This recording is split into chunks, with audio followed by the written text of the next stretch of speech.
ទីមួយគឺលោកត្រាំអះអាងថាអ៊ីរ៉ង់បោះបង់ចោលបរមាណូដូរយកសន្តិភាពបាទនេះគឺជាដំណឹងល្អសម្រាប់ពិភពលោកដែរព្រោះអីមួយថ្ងៃវាស់ល្ងាច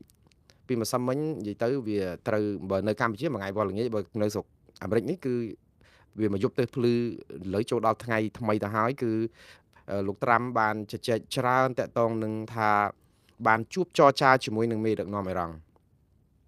បងប្អូនរឿងនេះគឺជារឿងមួយដែលគួរឲ្យចាប់អារម្មណ៍ដែរបងប្អូនដឹងហើយថាអាមេរិកក្រោមការដឹកនាំលោកត្រាំនេះគឺប្រើកណ្ដាប់ដៃដែកគឺទី1គឺគម្រាមកំហែងវាយប្រហារអ៊ីរ៉ង់ឲ្យទន់ខ្លួនហើយបញ្ចរចាអញ្ចឹងដំបូងគឺដាក់អសានវ៉ាត48ម៉ោងឲ្យអ៊ីរ៉ង់បើកច្រក Hormuz ឲ្យកប៉ាល់ដឹកប្រេងចេញឲ្យបានតាមស្រួលបើមិនដូច្នេះទេអាមេរិកនឹងវាយកំទេចខ្ទេចខ្ទីទាំងអស់ហេដ្ឋារចនាសម្ព័ន្ធស៊ីវិលរបស់អ៊ីរ៉ង់មានទាំងរោងចក្រផលិតអគ្គិសនីគ្រប់កន្លែងផ្ដើមពីរោងចក្រធំទៅមុនឬរឿងនេះស្រាប់តែមិនទាន់បានគ្រប់ថ្ងៃស្រួលបួលគ្រប់ម៉ោងស្រួលបួលផងស្រាប់តែលោកត្រាំក៏បានដូរចិត្តបានពន្យាអសានវ៉ាតការកំហិតកំណត់ពេលវេលាវាយប្រហារអ៊ីរ៉ង់ហ្នឹងទៅ5ថ្ងៃវិញអញ្ចឹងមុនដំបូងតែ2ថ្ងៃទេដូរទៅ5ថ្ងៃដោយគិតទៅប្រហែលនេះនៅថ្ងៃស្អែកនេះបានចប់អសានវ៉ាត5ថ្ងៃនឹងទៀតដើម្បីទុកឲ្យអ៊ីរ៉ង់ចរចាពួកអីលោកត្រាំអះអាងថាពួកមេដឹកនាំអ៊ីរ៉ង់ចាប់ផ្ដើមចរចាជាមួយអាមេរិក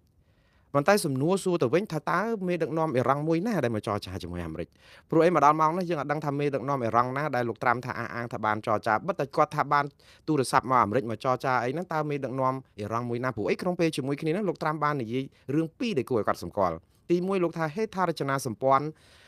ការពារជាតិរបស់អ៊ីរ៉ង់គឺខ្ទេចខ្ទីរៀបដល់ដីដល់បាតសមុទ្រអស់ហើយព្រោះអីនាវាចម្បាំងអ៊ីរ៉ង់ក៏អាមេរិកបាញ់កំទេចខ្ទេចខ្ទីអស់ប្រព័ន្ធការពារដែនអាកាសរបស់អ៊ីរ៉ង់ក៏អាមេរិកទម្លាក់គ្រាប់ខ្ទេចខ្ទីអស់បំផ្លាញអស់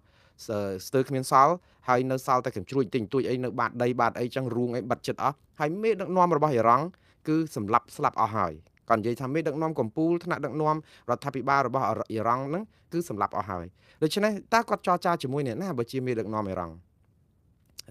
នេះគឺជាការពំតំណោតរបស់លោកត្រាំដែរប៉ុន្តែនៅពេលអ្នកកសែតសួរគាត់ឆ្លើយយ៉ាងខ្លីយ៉ាងចេះទៅវិញថា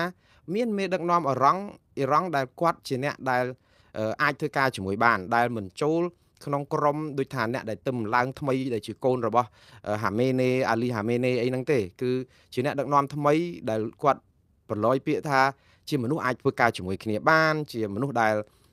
អាចផ្លាស់ប្ដូរកែរបបដឹកនាំរបស់អ៊ីរ៉ង់ឲ្យបានអញ្ចឹងទៅដូច្នេះអត់មាននិយាយពីថ្នាក់ដឹកនាំអ៊ីរ៉ង់ទេចំណុចនេះឯងដែលធ្វើឲ្យមានការមន្ទិលថាតើគាត់ចរចាជាមួយអ្នកណាឲ្យប្រកាសអញ្ចឹងសារព័ត៌មានលើពិភពលោកចាប់ផ្ដើមចេះតែស្វែងរកព័ត៌មានទៅក៏ទៅដោយសន្និដ្ឋានថាអាចនិយាយជាមួយប្រធានរដ្ឋសភារបស់អ៊ីរ៉ង់មួយដែលជាមនុស្សល្បីកំពូលមួយដែរអីអញ្ចឹងទៅដូច្នេះព័ត៌មាននេះលោកត្រាំថាលោកអត់ទាន់ប្រាប់ថាមេដឹកនាំអ៊ីរ៉ង់ដែលចរចាជាមួយគាត់ជាណាដោយសារគាត់ប្រើពាក្យយ៉ាងខ្លីមួយថាខ្លាចគេសម្លាប់គាត់ចោលតែប៉ុណ្្នឹងឯងតែយ៉ាងណាក្តីគឺអ្វីដែលជាសមិទ្ធិឬក៏លទ្ធផលនៃការចរចានោះលោកត្រាំអះអាងថាអ៊ីរ៉ង់ព្រមតាមអាមេរិកច្រើនយ៉ាងណាស់ដែលធ្វើឲ្យអាមេរិកចាប់ផ្ដើមដូរចិត្តលែងវាយប្រហារអ៊ីរ៉ង់ធ្ងន់ធ្ងរដូចលើកមុនតទៅទៀតហើយគឺដោយសារលោកអះអាងថាអ៊ីរ៉ង់ព្រមទទួលតាមសំណើរបស់អាមេរិកថាឈប់ឬក៏បោះបង់ចោលមហិច្ឆតាឬគំនិតដែលចង់រក្សាឬក៏ផលិតអាវុធបរមាណូអីហ្នឹងតទៅទៀតហើយអញ្ចឹងបានន័យថាលែងឲ្យអ៊ីរ៉ង់មានអាវុធបរមាណូហើយដើម្បីដូរយកសន្តិភាពហ្នឹង